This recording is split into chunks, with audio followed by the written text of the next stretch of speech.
The 7 habits of highly effective people, मतलब अति असरकारक व्यक्तित्व धराने वाले व्यक्तियों के जीवन में ये 7 आदतें मैंने कॉमन देखी। मैं सभी का वर्णन नहीं करना चाहूंगा, लेकिन सिर्फ आपको नाम देता हूं। प्रथम आदत थी प्रोएक्टिव, जो सफलता के लिए बहुत जरूरी है। हम लोग एक्टिव तो हैं, प्रोएक्टिविटी मतलब प्रतिकूल परिस्थिति में सानुकूल प्रतिभाव। प्रतिकूल परिस्थिति में सानुकूल प्रतिभाव। आपके घर में आपके मन के मुताबिक बात नहीं बनी, फिर भी आप सबको साथ देना चाहते हो।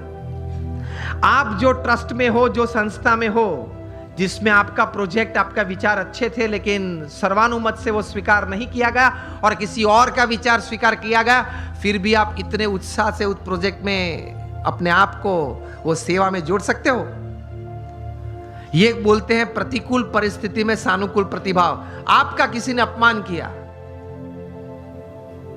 फिर उस वक्त आप स्थिर रह सकते हो। ये सफलता के लिए बहुत जरूरी है। कोई बड़ी आपत्ति आपके जीवन में आ गई, a setback, a failure is part of life, लेकिन उस वक्त आप स्थिर रहे। आपने जो विचार या उस वक्त जो एक्शंस बताए वो नीति नियम के अनुसार थे या गैर रीति में आप चले गए। प्रतिकूल परिस्थिति में सानुकूल प्रतिभाव। किसी ने चांटा मारा, फिर भी आप हंस रहे हैं, हंस सकते हैं।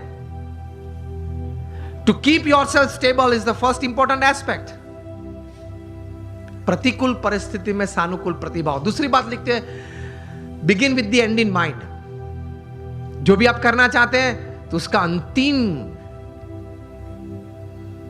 परिणाम आप क्या चाहते हैं वो आप अभी से सोच लें, और अंतिम नतीजा शायद क्या भी आ सकता है वो भी आप तैयार कर लें। तीसरी बात लिखिए, putting first things first, priority. चौथी बात लिखिए, थिंक विन विन। आप भी जीते, मैं भी जीतूं। आप भी पैसा कमाए, मैं भी कमाऊं। आप भी सुखी हो, मैं भी सुखी हूं। क्योंकि ये नेट का जमाना है, एज ऑफ इंफॉर्मेशन है, क्वालिटी कंट्रोल का जमाना है। आप किसी व्यक्ति या किसी कलीग के साथ एक बार, 2 बार चीटिंग कर पाओगे, तीसरी और चौथी बार नहीं। यस और नो? Think win win. मैं जिसके साथ धंधा करता हूं वो भी जीते, मैं भी जीतूं। वो भी सुखी हो, मैं भी सुखी हूं, दोनों कमाए।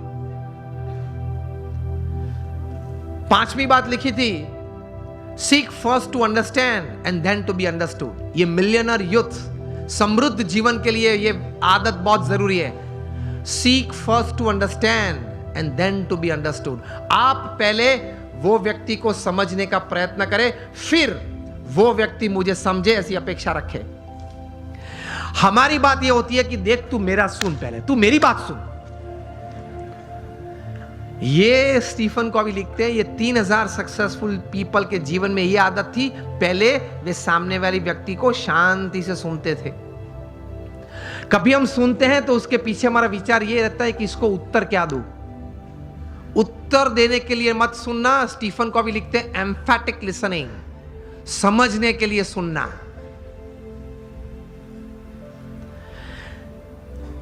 पांच आदतें हुई। 6th लिखते हैं, सिनर्जी। एनर्जी तो हम सब समझते हैं, मतलब आगे ऐसा लगता है। सिनर्जी मतलब 2 या 2 से ज्यादा व्यक्ति जब साथ में आते हैं, कुछ काम करने का निर्णय लेते हैं, काम करना शुरू करते हैं, मतभेद हो जाते हैं, कभी मनभेद भी हो जाते हैं, फिर भी साथ रहने का निश्चय करते हैं, साथ रहते हैं और चर्चा करते हैं, कॉमन मिनिमम प्रोग्राम डिसाइड करते हैं, कॉमन मिनिमम प्रोग्राम के लिए अपनी एनर्जी रिसोर्सेज अंदर डालते हैं, एक परिणाम पैदा करते हैं और परिणाम का आनंद लेते हैं। उसी आनंद में दूसरा काम करने का तैयार करते हैं, उसको सिनर्जी बोलते हैं। ये सिनर्जी के साथ काम करना वो आपको समृद्ध बनाएगा। लेकिन हमारी विचारधारा और आदत ऐसी है, 1 इंडियन इक्वल टू 3 जापानीज। एक भारतीय, उसमें इतनी ताकत होती है, 3 जापानीज जो काम कर सकते वो एक भारतीय कर सकता है। 1 Indian equal to 3 Japanese, 2 Indians equal to 1 Japanese. अब पता चला, जब 2 भारतीय साथ में आते हैं ना, तब संप टूटता है।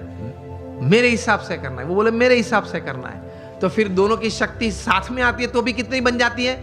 एक जापानीज जैसी। एंड 3 इंडियंस इक्वल टू 0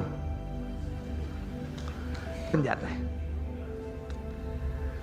मुझे तो अभी कहा गया कि सब यहां जो आपकी टीम है जीतो की और ये ऑर्गेनाइजेशन के, सब कई बार बात करते थे, सब जब पीछे बैठे थे, बहुत सम से एक बहुत अच्छी टीम बनी है और बहुत अच्छा कार्य कर रहे हैं। बोल रहे थे कि सब यहाँ देने आए हैं, निस्वार्थ भाव से सेवा करने आए हैं। तो ये एक भावना है तो ही इतना बड़ा काम होता है, वरना कैसे होता है।